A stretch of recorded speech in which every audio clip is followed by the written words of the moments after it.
story. Let's go down to Paul Ryan in Tampa. Paul? Hey there, Dan. You're lucky you never had to have your appendix out, so I don't think that you and I can have this conversation. I had mine out, and let me tell you, it hurt, and I wasn't on ice skates anytime afterwards. Dan, thanks a lot from New York. We'll check in with you in just a little bit. But first, as he mentioned, one of the biggest stories in the Eastern Conference Finals, the availability of Lightning forward Ryan Callahan. The former Rangers captain had his appendix removed on Monday, but surprisingly, he may already be back on the ice. It's just day-to-day right now. Ryan Callahan's self-identified prognosis on Thursday could mean he's ready to go today.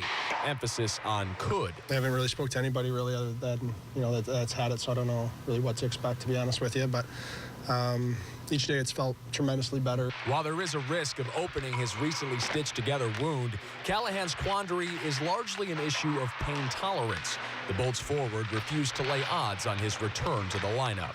I don't like to label percentages. I think it's, you can play or you can't play.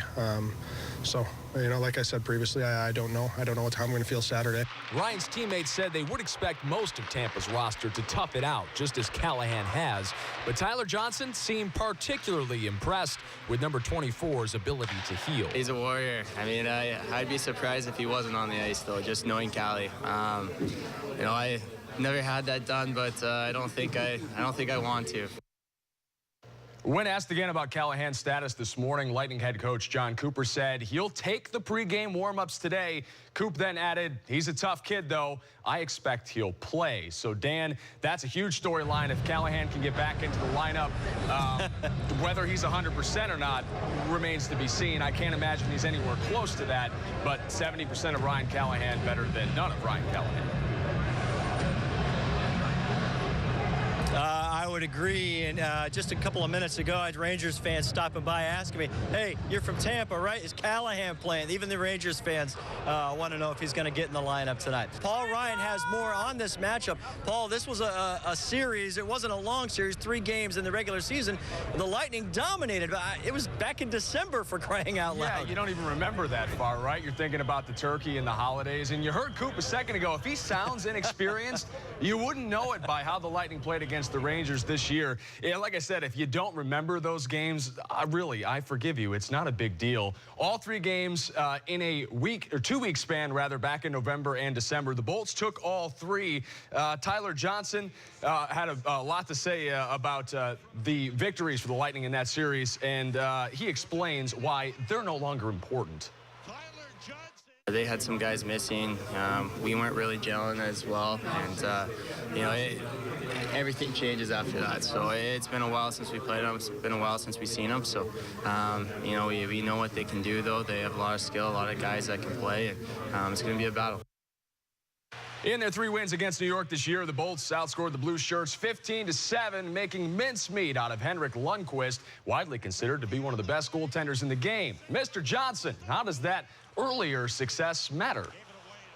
A little, I guess. I mean, it's nice that, we can score some goals, but I think our team has a lot of confidence in ourselves to be able to roll 4 lines. Everyone on the lineup can contribute scoring. So it's just a matter of getting in front of them, creating second, third opportunities, making the game a little bit tougher for him, and that's what you have to do against him. He's a world-class goaltender. He's going to make those first saves, and, we just got to get there.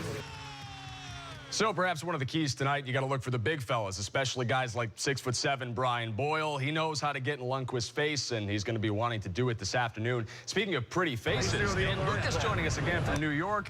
Dan, you want to park yourself in front of King Henrik and see if you can maybe tip a puck in or something like that? I don't know if I could beat Henrik Lundqvist, but the Lightning took care of business against him in the regular season. Paul, this was really a case of the Lightning trying to get things going. They could have easily won this game. Yeah, after that first period, I don't think anybody watching the game here in Tampa would have thought that was the case. But as it turns out, Dan, Game 1 of the Eastern Conference Finals turns into a tale of 2 streaks, one continuing and one coming to an end. Lightning goaltender Ben Bishop, you might as well call him Donald Trump. He owns New York. He entered the afternoon 8-0 all-time against the Rangers, and he looked the part early, flashing leather on Kevin Hayes. Fast forward a bit, the Bolts cough it up in their own zone, but Bishop stays square to Derek Brassard to keep it scoreless. A minute later, a nice outlet pass sparks a breakaway for Derek Stepan. You get nothing. You lose. Good day, sir. Bishop, 11 saves in the first period. It was still scoreless in the waning moments of the second. Rangers buzzing. Point shot is knocked down in front. Bishop loses sight of it, and it's Stepan banging home the icebreaker. The guy who scored in overtime of Game 7 against the Capitals comes through again.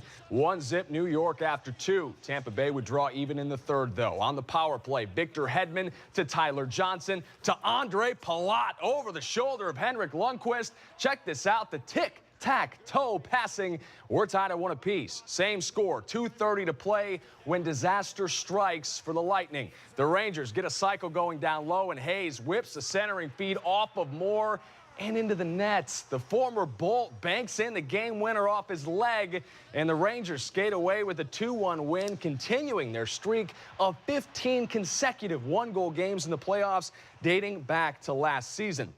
Ben Bishop, of course, suffering his first ever defeat at the hand of the Rangers. Despite making 28 saves, he kept his team in it throughout the first.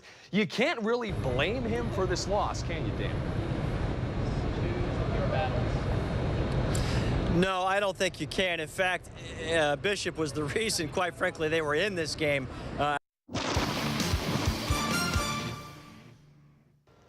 Looking back on his life, 19th century American politician John C. Calhoun once said, quote, "I see nothing to regret and little to correct. If we could all be so fortunate." With Game 1 of the Eastern Conference Finals in the books, it's time to look ahead to Game 2 and what the Bolts can fix to even the series. And for that, we go to the answer man, Dan Lucas, joining us live again in New York. Dan, what do you think Tampa Bay needs to change right away? Well, first thing we got to see, in the first 2 series, we saw Peter Mrazek and then Carey Price, 2 awesome goaltenders, and the New York Rangers are no different.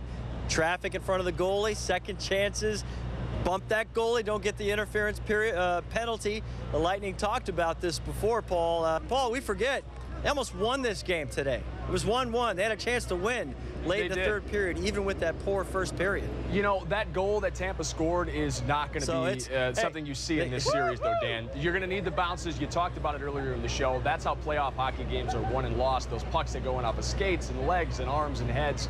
But they say, you know, the series doesn't really start until somebody wins on the road, right? So we'll check back in on Monday. Dan, thank you very much. We'll hit you again in the 11 o'clock show. But for right now, we'll be right back.